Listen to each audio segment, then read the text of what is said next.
आज दोपहर में आरजेएस मेंस का रिजल्ट आया एंड इस रिजल्ट में बहुत सारे ऐसे बच्चे थे जिनका सिलेक्शन हो गया। उनके बहुत सारे मैसेजेस अलग अलग प्लेटफॉर्म्स पर आए हुए हैं। सर इसमें हो गया, इंटरव्यू की कैसे प्रिपरेशन करें, how do we go about it, थोड़ा गाइडेंस मिल सकता है क्या। एट द सेम टाइम ऐसा एक बहुत बड़ा बंच ऑफ स्टूडेंट्स है जो भले जुडिशरी गोल्ड के हों या ना हो या किसी तरीके से हमसे संबंध रखते हों, जो थोड़े मार्जिन से सिलेक्ट नहीं हो पाए ना। ये पर्टिकुलर वीडियो आपको किसी भी तरीके का दिलासा देने के लिए नहीं, मैं आपको सांत्वना देना नहीं चाहता।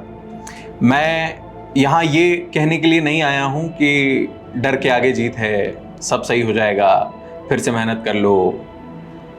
ये सारी बातें अपनी जगह सही हैं, इन बातों में कोई बुराई नहीं है, ये सारी बातें अपनी जगह पर अच्छी लगती हैं। हो सकता है आप में से कुछ लोगों के लिए वो जगह ये हो, पर मेरे विचार से ये बातें करने का अभी सही समय नहीं है। क्योंकि अभी अगर आपका सिलेक्शन नहीं हुआ है तो ये बातें आपको बढ़ावा तो नहीं देंगी, ये बातें आपको आगे नहीं धकेलेंगी। आप सिर्फ दुखी होंगे जो आप अभी भी हैं। और दुखी होना लाजमी है, इसलिए लाजमी है कि व्यक्ति दुखी तब होता है जब उसे यह पता हो कि उसने मेहनत की। मेहनत ही नहीं करी तो दुख किस चीज का। मेहनत की है, सफल नहीं हुए, इसलिए दुख होता है।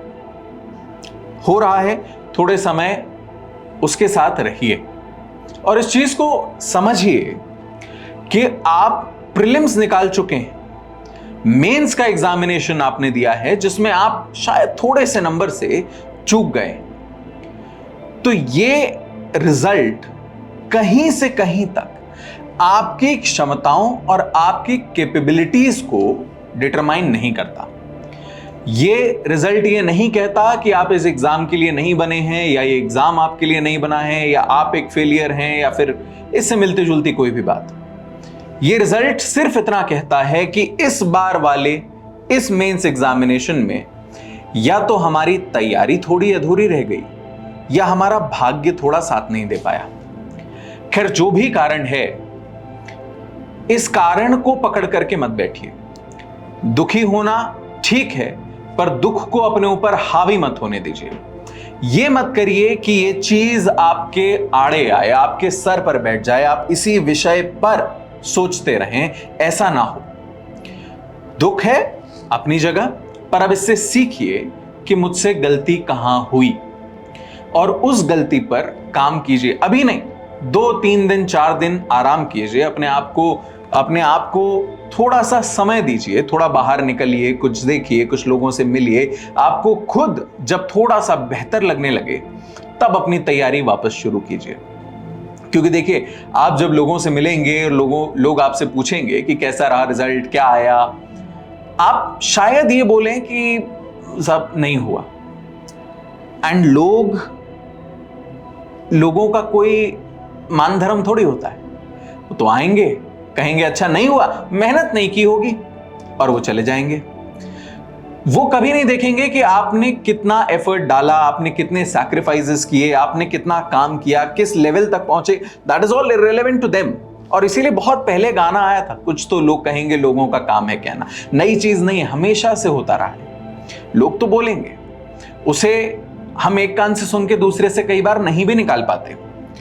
बट ये जो इमोशंस आपके इकट्ठे हों, उन्हें खुद को सप्रेस करने देने की जगह उन्हें लेवरेज कीजिए, उनका सहारा लीजिए और उस सहारे के साथ अपनी तैयारी में वापस लगिए, इस सोच को लेकर के कि मैंने अगर कहीं गलती की है तो मैं उसको सुधारूं, और अगर मैंने कहीं गलती नहीं की है तो मैं खुद की मेहनत और थोड़ी सी बढ़ा लूं। एक थियोडोर रूजवेल्ट की स्पीच थी, मैन इन द एरिना, मुझे बहुत पसंद है वो स्पीच।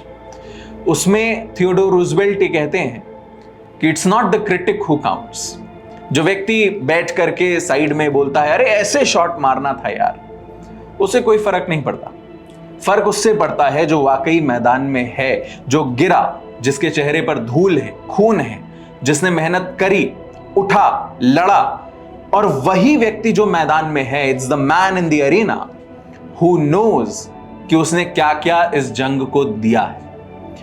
एंड यही व्यक्ति जानता है कि अगर वो सफल हुआ तो उसने बहुत सीढ़ियां चढ़ी हैं इस सफलता के लिए, और अगर वो विफल हुआ तो बहुत ऊंचे जाने की कोशिश में विफल हुआ है। वो उन सब से तो कहीं गुना बेहतर है जो सिर्फ क्रिटिसाइज कर रहे हैं, जिन्होंने कभी कोशिश भी नहीं की, जो कभी मैदान में उतरे भी नहीं। तो उन लोगों की बातों को थोड़ा सा साइड में रखिएगा।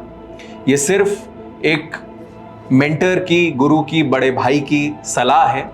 उन चीजों को साइड में रखिएगा, थोड़ा सा खुद को समय दीजिएगा और अपनी तैयारी में जितना जल्दी हो सके वापस लगिएगा। क्योंकि वो कहते हैं सितारों के आगे जहां और भी हैं, ये आखिरी इम्तिहान नहीं है।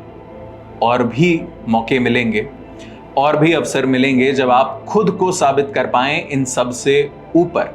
आप साबित कर पाएं खुद को निखार कर कि आप किस चीज के लिए बने हैं।